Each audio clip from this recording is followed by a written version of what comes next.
Well, I am so happy to be with all of you on this Sabbath morning.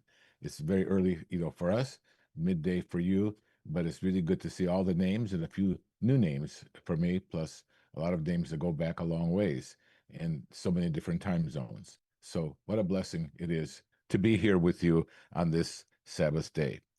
I've been thinking about what should I speak about today. My mind is going back and forth about a subject that would be helpful and enlightening and give some inspiration.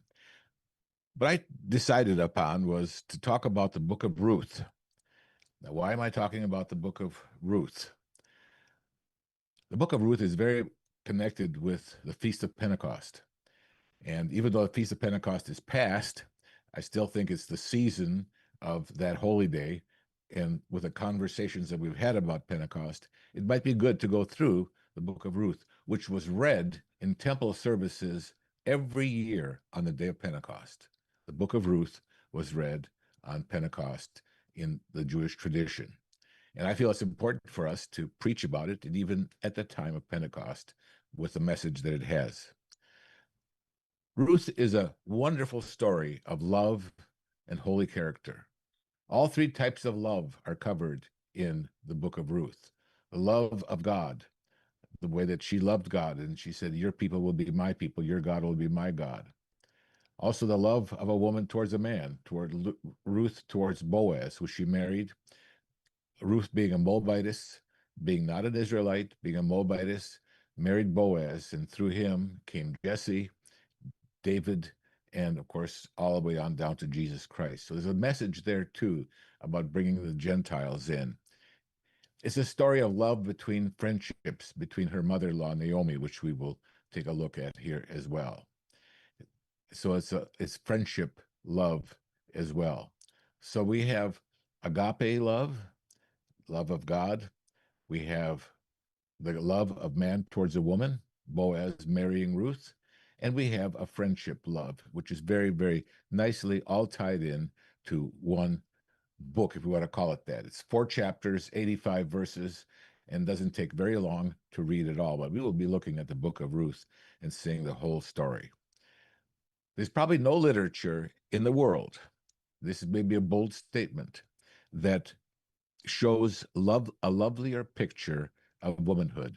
And every time that I read the story of Ruth, I smile, because here's a lovely woman with character, of a relationship to God, to her husband, and to her mother-in-law, and to people in general. It's a very, very beautiful story. The style is fresh, simple, graceful, and there's even hints, and there's even humor in the book. It was written most likely by Samuel during the time that the book describes itself as being the time of the judges, during the days of Gideon or Jephthah. But authorship is attributed to Samuel. And a very important message in this book is that the Gentiles are welcomed into the church. Now, we talk about Pentecost as a holy day, which pictures the coming of God's Holy Spirit, as it did on the day of Pentecost, the official day of Pentecost in 31 AD. It's a day in which the law of God was given to the nation of Israel, the Feast of Weeks. It's the day that the Holy Spirit was given to the church as well. The law and the Holy Spirit were all given to the establishment of the New Testament church. This was the day that the church began. If I can digress on one small point here, the United Church of God, which I had very much a part in the establishment of the United Church of God, our exodus began during the days of unleavened bread. It really did. Just before the days of unleavened bread, we had to leave, and the mass of people flowed out of an organization that had changed what we had believed overnight. And then the United Church of God was formed in a conference in Indianapolis in the first days of May of 1995. And the first official service of the United Church of God was on the day of Pentecost. Now, there were meetings beforehand, and there were gatherings, not to say that there weren't church services, but the official first day of opening the United Church of God was on Pentecost in 1995. So it has that symbolic meaning. So let's go through the book of Ruth and get some of the story and see some of what the book teaches. It came to pass, and you can turn to the book of Ruth in your Bibles because I'll stay right there. I won't be turning anywhere else. I may make reference to other passages, but stay right there in the book of Ruth, chapter 1. The book of Ruth is found after Judges and before 1 Samuel. So it's kind of in the front end of the Bible.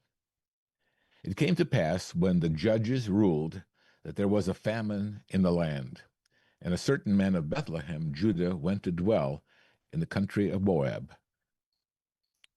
he and his wife and 2 sons. The name of the man was Elimelech, and the name of his wife was Naomi. The names of his 2 sons were Mahlon and Chilion, and they were of Bethlehem, Judah. So they were in the same place where Jesus Christ was born, Bethlehem of Judah, just about 5 or 10 miles from Jerusalem. This was in the days of the judges. The period of the judges extended from Joshua all the way through Samuel, who was the last judge of Israel.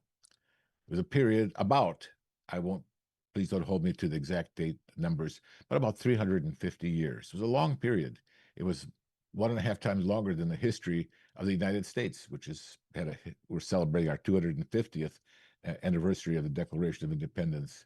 But the history of the Judges period, which was after the Exodus and before the kingdom, the first king of Israel, which was Saul, this was a period of about 350 years or so. There are different evaluations made to exactly when it started, but nonetheless, let's give it 350 years as the number of years of that period. It was a period marked by violence. It was a period marked by disorganization and some chaos. It was a period of disobedience. It was a period that was a difficult period in history. When the nation of Israel came out of Egypt, they were to be a light to the world, but instead, the world encroached upon them and gave them many bad habits. The name of this person, because there was a famine in Judah, they said, we've got to get out of here. And let's go to Moab, which was east, which is now Jordan.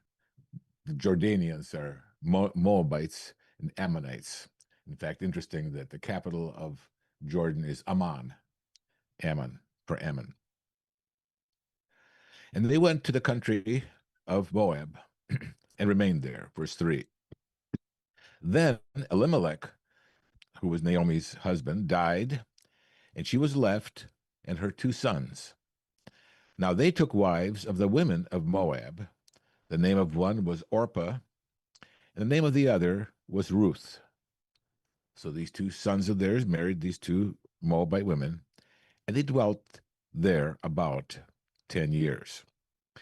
Now, the Moabites were from Lot, who was a nephew of Abraham. So while they were considered Gentiles, not direct line from Abraham, Isaac, and Jacob, they were still related, as we see here. There was is actually quite a sad and very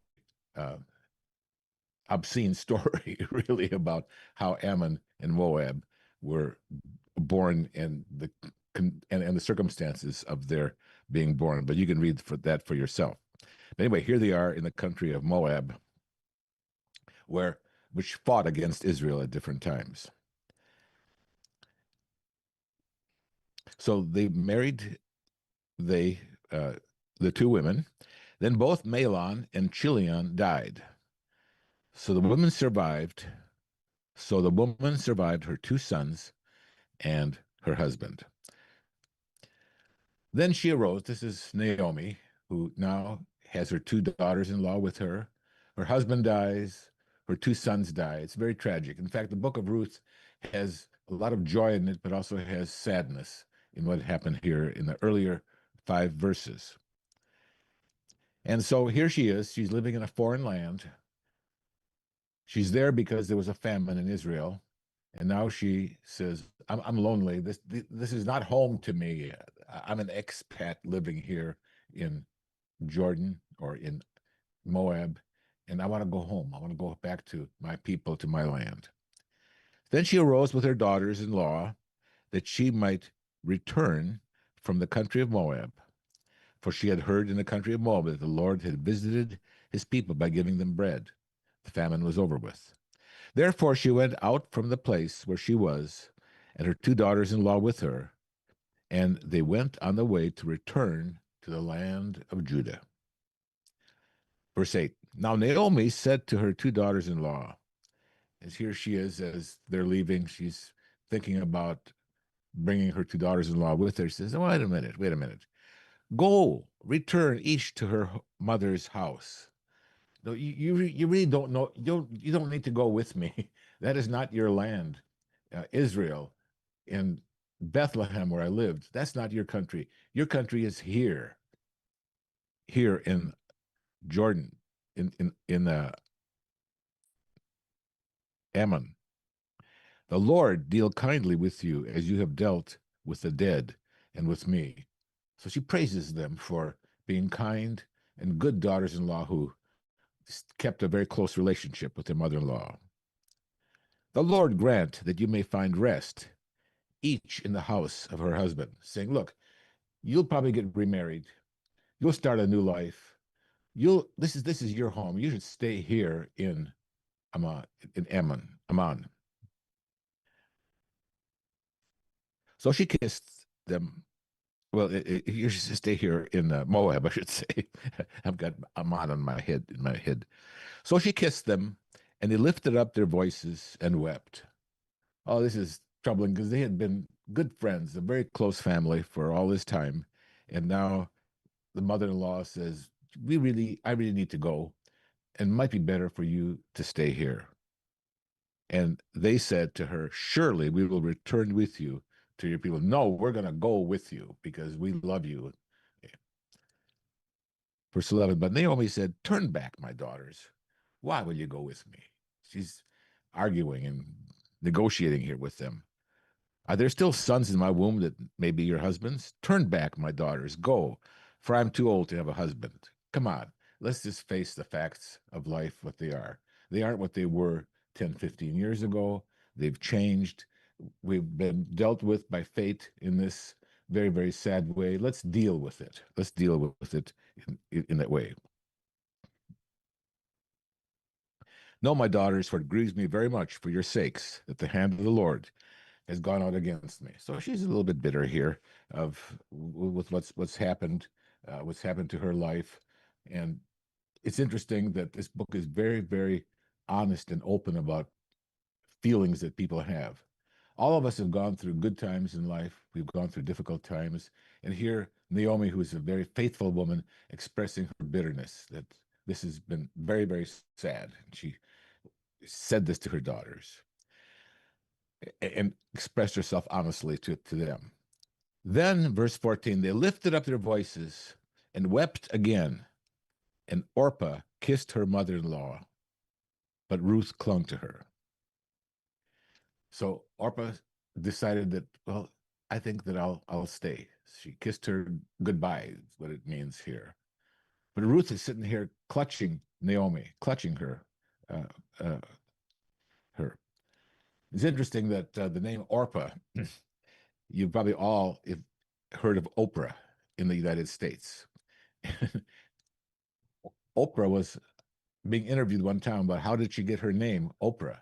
She said that her parents wanted to name her Orpah, and they misspelled her name on their birth certificate. And so they said, well, just keep it that way. We'll just call you Oprah. That's how she said. That has nothing to do with the story of Ruth here, but I thought I would add that fact. Verse 16, Ruth said, but here's one of the most golden and showstopper scriptures in the entire Bible. of the way that Ruth now expresses herself. Very, very beautiful in these next two verses. Entreat me not to leave you, she's saying this to Naomi, or to turn back from following after you. For wherever you go, I will go, and wherever you lodge, I will lodge. Your people shall be my people, and your God, my God. Where you die, I will die, and there I'll be buried. The Lord do so to me, the more and more also, if anything but death parts you and me. Amazing passage. She said, your God will be my God. Your people will be my people. I will assimilate myself into your family. Very beautifully, very powerfully stated. And there's a story here, too, about what is being taught spiritually is that God is absorbing, he's bringing in the Gentiles to all be one family. We're talking about the work of the Apostle Paul of going out to the Gentiles. Well, God's work with the Gentiles began a long, long time ago. And this is one place where it did, where God has even Ruth in the lineage of Jesus Christ. For that matter, the story even goes back even further, back to the very beginnings of the Judges period, where Rahab the harlot was part of the lineage of Jesus Christ. So God is very, very open to all people and establishes and it opens his grace to all. He doesn't just look to Jews, to Israelites only, but he had a special mission for these people to reach out to the rest of the world and to bring the entire world to the one God, one God. So when she, verse 18, Naomi saw that that Ruth, was determined to go with her, she stopped speaking to her. And she says, okay, okay, okay. You want to come with me? That's a very powerful statement. Come along. Okay, let's do it. Come with me. In verse 19, and the two of them went until they came to Bethlehem. And it happened that when they had come to Bethlehem, that all the city was excited because of them. And the women said, is this Naomi? I mean, they remembered these people. They left a long time ago, and now they're coming back, and here's Naomi. And she said to them, once again, in very, very honest expressively, do not call me Naomi, call me Mara. The word Naomi, the meaning of that name is pleasantness, gentle, and sweet. And it says, my new name now is Mara, call me Mara, which means bitter and sorrowful. That's the way she felt. She lost her husband, she lost her two sons, and she had to come back from a country that she had lived in, back to her homeland, having to get readjusted again. A difficult life. And for some of us, people have had good things happen in their life and had difficult things happen in their life. But she was learning to live with all of this and still praising and thanking God for life. The Lord has dealt very bitterly with me. I went out full, and the Lord has brought me home again empty. Why do you call me Naomi, since the Lord has testified against me, and the Almighty has afflicted me? Verse 22, so Naomi returned, and Ruth the Moabitess, her daughter-in-law, with her, who returned from the country of Moab. Now they came to Bethlehem at the beginning of the barley harvest. This is very, very interesting that it's brought in this way, the beginning of the barley harvest. It's interesting that when we have some agricultural scenes in even the Leviticus 23, the holy days, that it was the barley that was brought before God in a special offering on the morrow, on the day after the Sabbath, during the time of the Passover. So the time period here of this book is the beginning of this barley harvest that went on from there. And the barley harvest could only begin after the wave sheaf was offered on Sunday after the weekly Sabbath in the midst of the days of unleavened bread. I think we know that pretty well.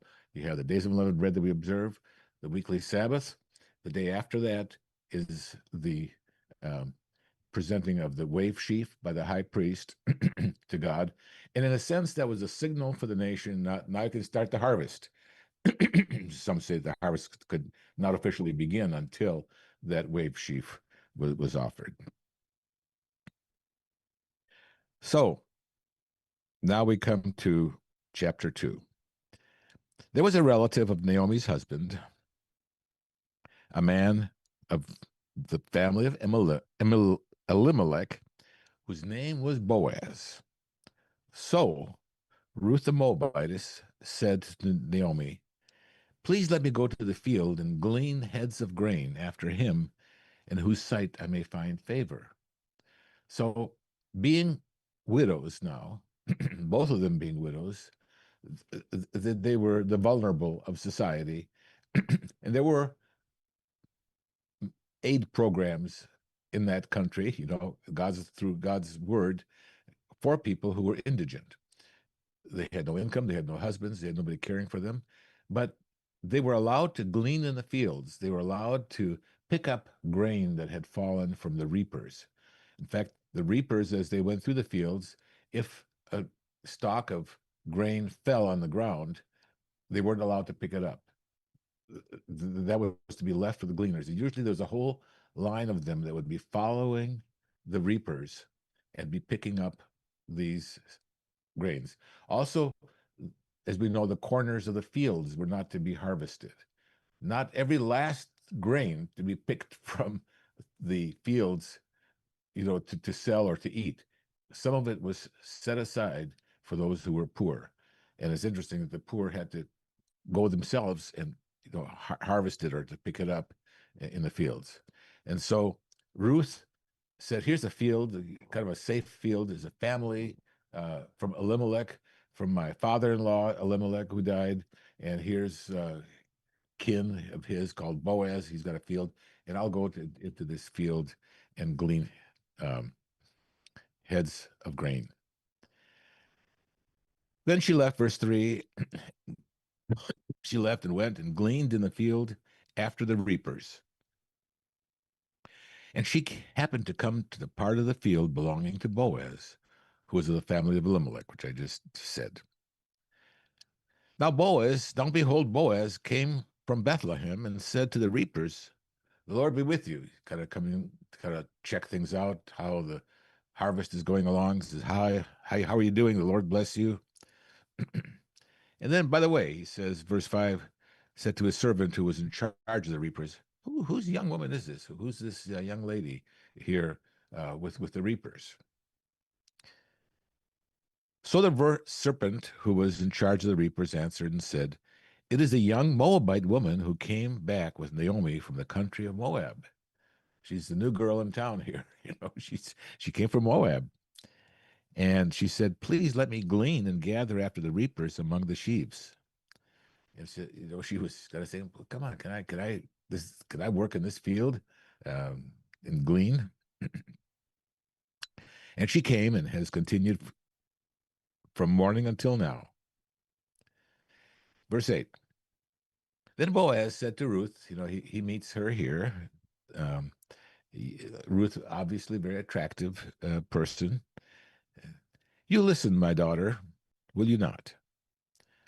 Do not go to glean in another field, nor go from here, but stay close to my young women." Obviously, he likes her. He doesn't want to let her lose her. He said, "Hey, you stay in these fields. You stay close to my young women. Let your eyes be on the field which they reap, and go after them." Stay with this work party. And also, he says, "Have I not commanded the young men not to touch you?" He told his guys, "Stay away from that girl. Don't mess with her. And when you are thirsty, go to the vessels and drink from what the young men have drawn." So Boaz has his eye on this young lady, Ruth, and something is developing here. So she fell on her face, bowed down to the ground, and said to him, "Why have I found favor in your eyes, that you should take notice of me, since I'm a foreigner?"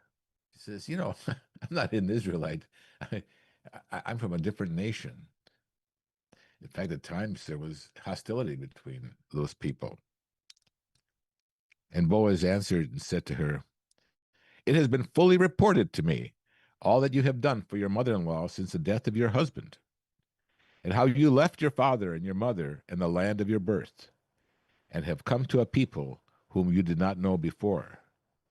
The Lord repay your work, and a full reward be given to you by the Lord God of Israel, under whose wings you have come for refuge."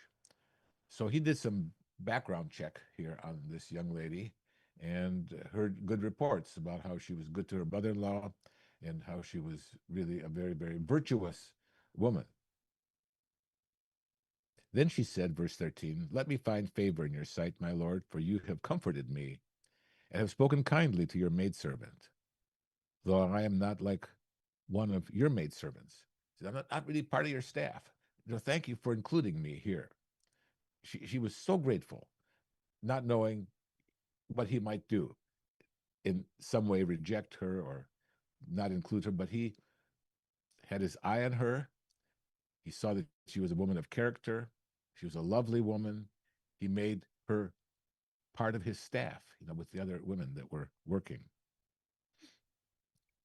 Now Boaz said to her at mealtime, it's lunchtime here together, they all sat down, "Come here and eat of the bread and dip your piece of bread in the vinegar." So she sat beside the reapers, and he passed parched grain to her, and she ate and was satisfied, and kept some back. She was saving some of it for her mother-in-law that she'd go to at night. And here's instructions that Boaz gave to his men: "Let her glean even among the sheaves, and do not reproach her." I mean, make it easier for her to get grain. Let her there to pick up, very close by, and do not reproach her. And I like this. "And let grain from the bundles fall purposely for her.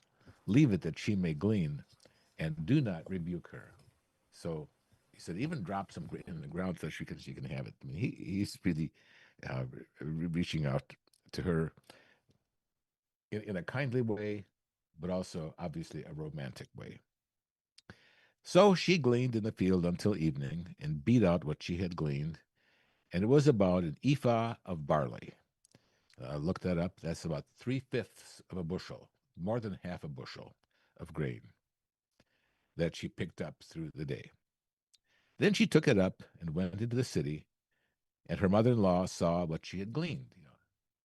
"Hey, mom, here's what I gleaned."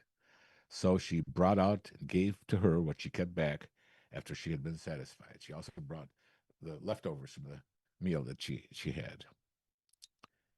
And her mother-in-law, verse 19, Naomi, said to her, "Where have you gleaned today? And where did you work? Blessed be the one who took notice of you." So she told her mother-in-law with whom she had worked, and said, "The man's name with whom I worked today is Boaz." Then Naomi said to her daughter-in-law, "Blessed be the Lord, who has not forsaken his kindness to the living and the dead." And Naomi said to her, "This man is a relation of ours, one of our close relatives." So she's saying, Boaz is part of my family. Ruth the Moabitess said in verse 21, "He also said to me, 'You shall stay close by my young men until they have finished all my harvest.'"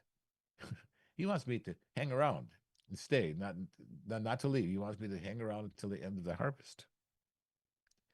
And Naomi said to Ruth, her daughter-in-law, "It is good, my daughter, that you go out with his young women, and that people do not meet you in any other field." So she stayed close by the young women of Boaz to glean until the end of the barley harvest. And she dwelt with her mother-in-law. So now we have a plan that's developing. Verse 1 of chapter 3.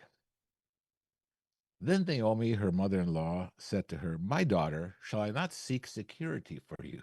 Okay, this is part of a relationship now. There's love, security. that it may be well with you. Says, let me figure out here how we could have this develop further. Now, Boaz, whose young woman you were with, is he not our relative? In fact, he is winnowing barley tonight at the threshing floor. Seems like Naomi was doing some research of her own and was developing a plan. Here, do this. Therefore, wash yourself, verse 3, chapter 3, and anoint yourself, put on your best garment, go down to the threshing floor, but do not make yourself known to the man until he has finished eating and drinking. This is quite a daring move. It says, make yourself look pretty, put on your best outfit, clothing, and make sure that you're nice and smelling fresh. Then it shall be that when he lies down, that you shall notice the place where he lies. Take note of where he sleeps. And you shall go in, uncover his feet, and lie down, and he will tell you what you should do. I say this is, she's arranging the first date here between Boaz and Ruth. And she said to her, characteristically of Ruth, all that you say to me, I will do. Verse 6. So she went down to the threshing floor and did according to all that her mother-in-law instructed her. After Boaz had eaten and drunk, and his heart was cheerful, he went to lie down at the end of the heap of grain. And she came softly, uncovered his feet, and lay down at the end of her feet. Who knows? She may have tickled his feet. Now it happened at midnight that the man was startled and turned himself, and there was a woman lying at his feet. And he said, who are you? So she answered, I am Ruth, your maidservant. Take your maidservant under your wing, for you are a close relative. Then he said, blessed are you of the Lord, my daughter, for you have shown more kindness at the end than at the beginning, and that you did not go after young men, whether rich or poor. Now, he kind of understands his status too. Uh, he must have been somewhat older, obviously older than Ruth. I'm not sure how much older, but the way he talks to her, she might have even been someone who could possibly have been his daughter. So she might have been 15 years or more younger than him. And he said, so you could have gone with the young guys that are your age, more fun, more energetic. And here, you didn't go after them, rich or poor. My daughter, do not fear. I will do for you what you request. And what you request is really one of the redeeming points of this book of Ruth. For all the people of my town know that you are a virtuous woman. You're a Proverbs 31 woman. Now it is true that I am a close relative. When it's talking about being a close relative, it's talking about a close relative of Naomi's. But we're already talking about this, about security. We're talking about caring, and that morphs into the subject of marriage and how this relationship will work. It is true that I'm a close relative. However, there's a relative closer than me, than I. Stay this night, and in the morning it shall be that if he will perform the duty of a close relative to you, good, let him do it. But if he does not want to perform his duty to you, then I will perform the duty for you as the Lord lives. Lie down. So she lay at his feet until morning. And let me explain here what's going on. Because here's the background. And this is what's called levirate marriage. It's an important custom, what we're about to go through, involving family inheritance, land ownership, and marriage obligations.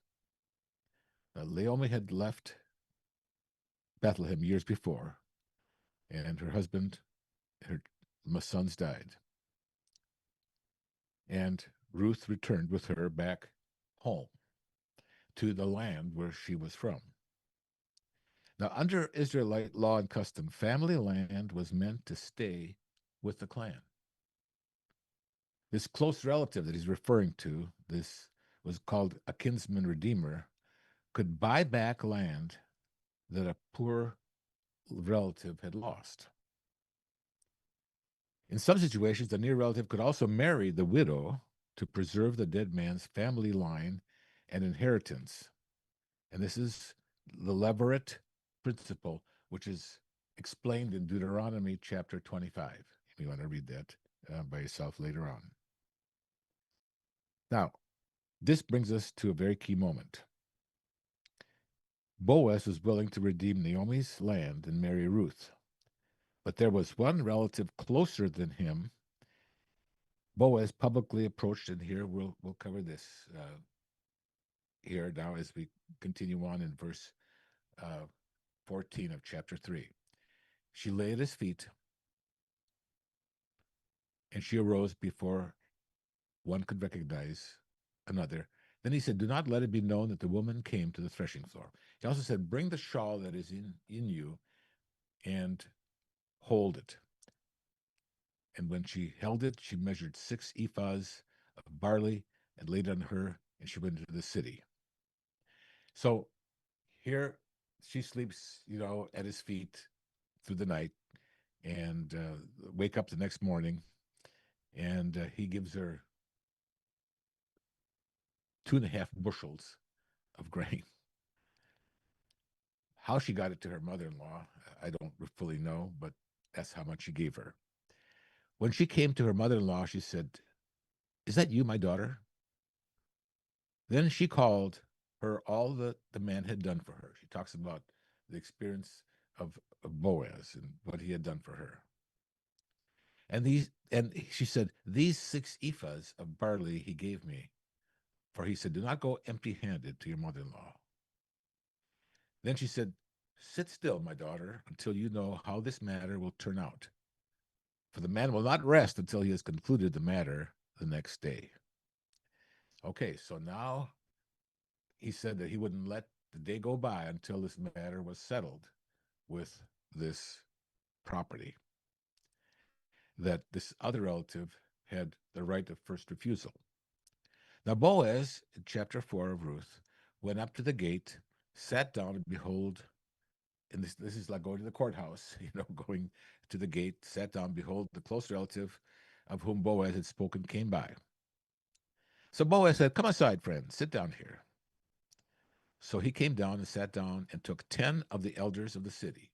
Like I said, this is the courthouse. This is the way that they're making some decisions in town, relating in this particular case to property. And said, "Sit down here." So they sat down. Then he said to the close relative, "Naomi, who has come back from the country of Moab, sold the piece of land which belonged to our brother Elimelech." So she had done that some time back. "And I thought to inform you, saying, buy it back in the presence of the inhabitants and elders of my city. That if you redeem it, if you'll buy it, redeem it. Go ahead, buy it. Here you have a chance to do it. First one that has opportunity to buy it.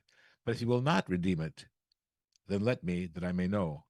For there is no one but you to redeem it, and I am next after you," following in this particular custom. He said, "You have first right to buy this property that was sold by Elimelech a long time ago, because they had to flee because of the famine to Moab. Now they're coming back, and he says, you can buy this and keep this in the family, keep this land, in the family." But Boaz tells him that, go ahead, do it. But if not, I'm next in line. And so this relative says, "I will redeem it." Yeah, sure. And the text, Boaz was willing to redeem it. Acquiring the land could increase his estate and standing. Okay, but there's more to the story. Then Boaz said, "On the day you buy the field from the land of Naomi, you must also buy it from Ruth the Moabitess, the wife of the dead, to perpetuate the name of the dead through his inheritance." Whoa, what's this now? There's a woman involved. There's a woman that's got brought into the picture. And the close relative said, I cannot redeem it for myself, lest I ruin my own inheritance. This is going to really mess up my estate now. I'm bringing this woman now here, and, her offspring, I cannot redeem it. Whoa. This is,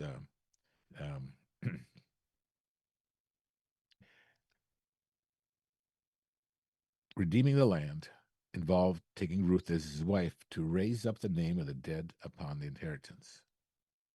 So at this point, the man backed out, and several reasons are understood. He would spend money to buy the land, but any son born to Ruth would legally carry on the line of Ruth's deceased husband, and eventually the land could pass to that heir rather than strengthen the Redeemer's own estate. So by buying that land, he would have Ruth in the equation. Also, this might complicate the inheritance. It might dilute what he had planned to leave for his children. And also, taking Ruth, which was part of the deal, meant long-term obligations, marriage, children, and support of Naomi as well. And another reason was she was a Moabite. She was not an Israelite. While not explicitly stated here about this, some scholars think that there was social prejudice against the Moabites. And here you have this other relative who's marrying a foreigner. Now he's got to give inheritance to her kids. He says, no, I won't do it. So the near relative chose self-protection over sacrificing for her. So then here, verse 7. Verse 7, now this was the custom. This is chapter 4, verse 7. In former times in Israel concerning redeeming and exchanging, to confirm anything, they're sealing the thing, they're signing the document. One man took off his sandal and gave it to the other. And this was confirmation in Israel. This is the way that they, signed and sealed the deal. You could read that in Deuteronomy 25. Therefore, the close relative said to Boaz, buy it for yourself. Go ahead, and it's yours. So he took off his sandal, and Boaz said to the elders and all the people in the courthouse here, you are witnesses this day that I have bought all that was Elimelech's and all that was Chilion and Mahlon's from the hand of Naomi. So I'm buying it all. Moreover, Ruth the Moabitess, the widow of Mahlon, I have acquired as my wife to perpetuate the name of the dead through his inheritance, that the name of the dead may not be cut off from among his brethren and from his position at the gate. You are witnesses this day. And all the people who were at the gate and all the elders said, we are witnesses.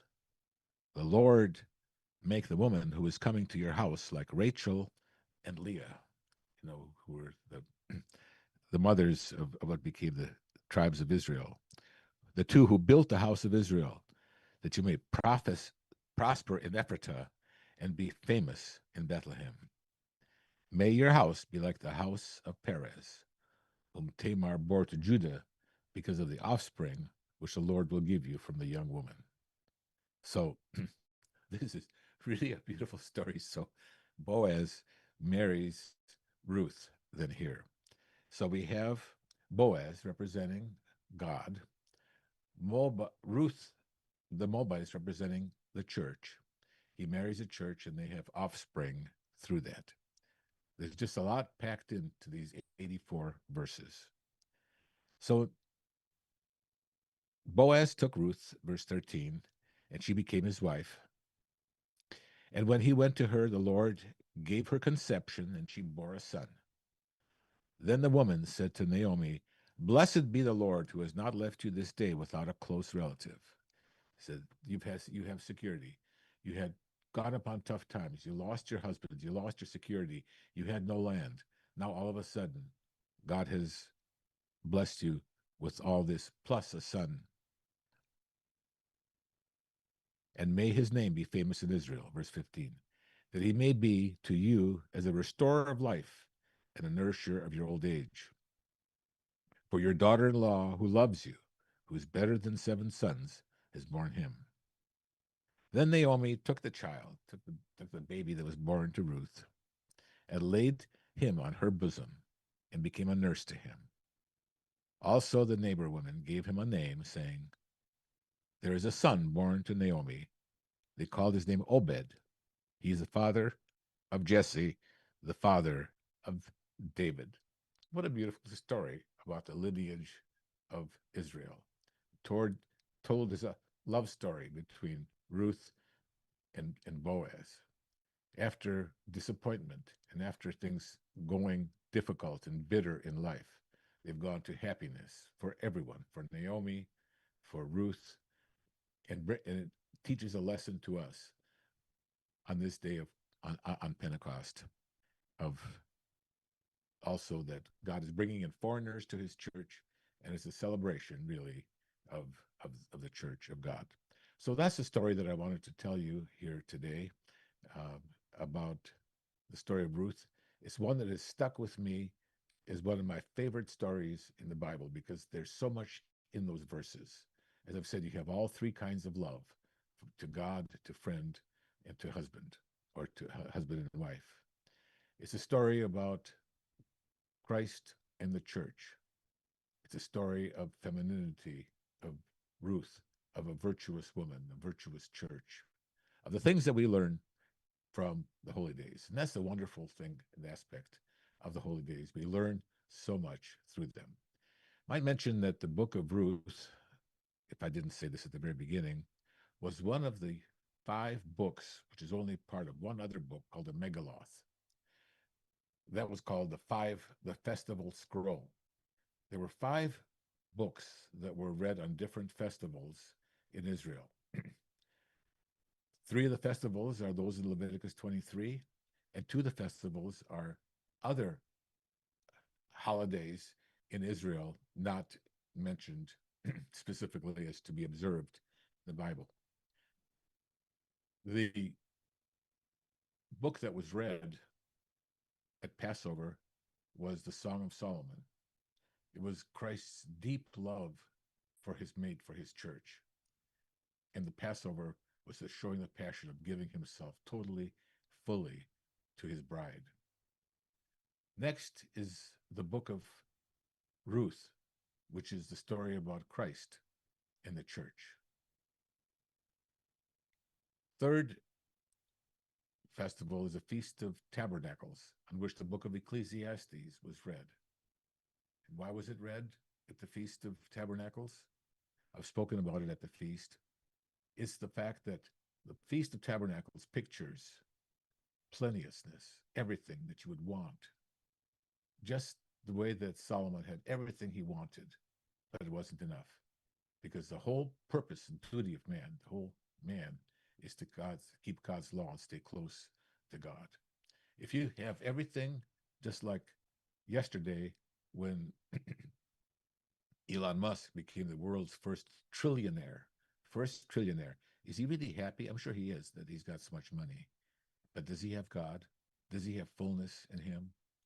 He's got many multiple billions of dollars, but without God, it's meaningless. You will die and you will have nothing. But with God, there's everything.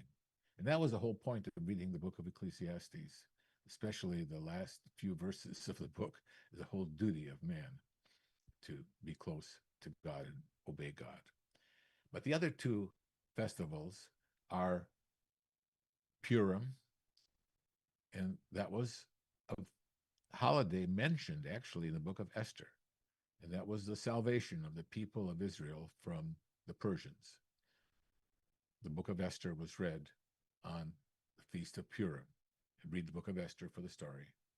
And the other book was read on the 9th of Ab. That's the name of the festival, the 9th of Ab, which falls in July this year, 11th of July. That was the day that the temple was destroyed. The first temple was destroyed by the Babylonians on the 9th of Ab. The second temple was destroyed by the Romans officially on the 9th of Ab as well, in after the time of Christ. And that is it's called the saddest day in the Jewish year, the 9th of Ab. It's a day of celebration. And the book of Lamentations was read on that day. You read the book of Lamentations, it's a book of sorrow, it's a book of suffering, it's a book of people who have disobeyed God and are suffering. So that's the point of it. And these 5 books, pure, these 5 books, Esther, Passover, Pentecost, 9th of Ab, and Ecclesiastes, were all actually part of one book called the Megaloth, or the Festival Scroll. This scroll was special readings on these holy days. So that's all that I have. That's a wonderful story, and one that solidifies the meaning of Pentecost.